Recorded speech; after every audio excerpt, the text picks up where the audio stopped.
प्रदेश में मछुआरों को बेहतर मूल्य दिलाने के लिए state of art wholesale fish मंडी और फिश प्रोसेसिंग सेंटर के लिए भी धनराशि की व्यवस्था स्टेट में की है। लैंडलॉक्ड स्टेट में यूपी की प्रगति इस दिशा में देश के अंदर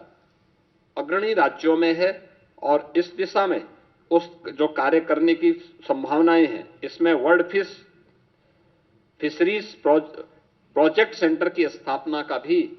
एक बड़े कार्यक्रम को हम आगे बढ़ा रहे हैं, जिसको एक सेंटर ऑफ एक्सीलेंस के रूप में विकसित करने की कार्रवाई को भी व्यवस्था की है। 4 चीनी मिलों की क्षमता संवर्धन के प्रावधान को, जिसमें छाता मथुरा के अश्वनी और logistic hub wearing house complex हेतु भी धनराशि का प्रावधान किया है और अन्य चीनी मिलों में भी इसकी व्यवस्था के प्रावधान किए गए हैं। मित्रों, बजट में अलग अलग विभागों के लिए सभी बजट प्रावधान में काफी वृद्धि की गई है। खासतौर पर जो बजट के प्रावधान हुए हैं, इसमें हमारा अवस्थापना और औद्योगिक विकास के लिए भी इसमें काफी वृद्धि हुई है। आगरा लखनऊ से हरदोई फर्रुखाबाद गंगा एक्सप्रेस वे की कनेक्टिविटी के लिए धनराशि की व्यवस्था की गई है। गंगा एक्सप्रेस वे से प्रयागराज, मिर्जापुर, वाराणसी, चंदौली, सोनभद्र तक यानी शक्तिनगर तक इसके विस्तार का घोषणा हुई है। गंगा एक्सप्रेस वे को मेरठ, हरिद्वार तक ले जाने के लिए भी बजट में घोषणा की गई है और पूर्वांचल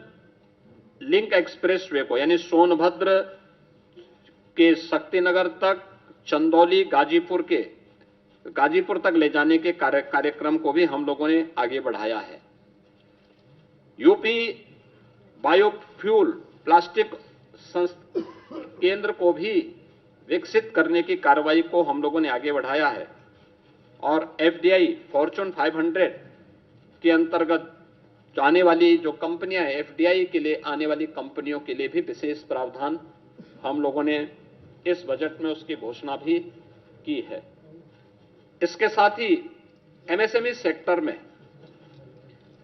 काफी बड़ी संख्या में हम लोगों ने इसको प्रोत्साहित करने के लिए कार्य किया है और एक बड़ा घोषणा हर जिले में स्किल डेवलपमेंट के एक बड़े केंद्र को, जहां से हम हब एंड स्पोक मॉडल पर उस कार्यक्रम को आगे बढ़ा सकते हैं। इसके तहत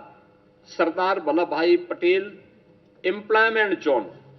इसके लिए भी प्रावधान की घोषणा की है, जिसमें 50 एकड़ से लेकर के 100 एकड़ क्षेत्रफल के एक बड़े क्लस्टर में स्किल डेवलपमेंट कार्यक्रम के साथ ही अन्य कार्यक्रमों को भी लागू करने का एक विशेष कार्यक्रम किया गया है।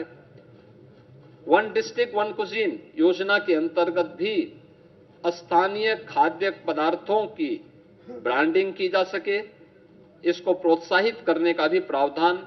इस बजट में किया गया है और उनके लिए विशेष प्रावधान किया गया है।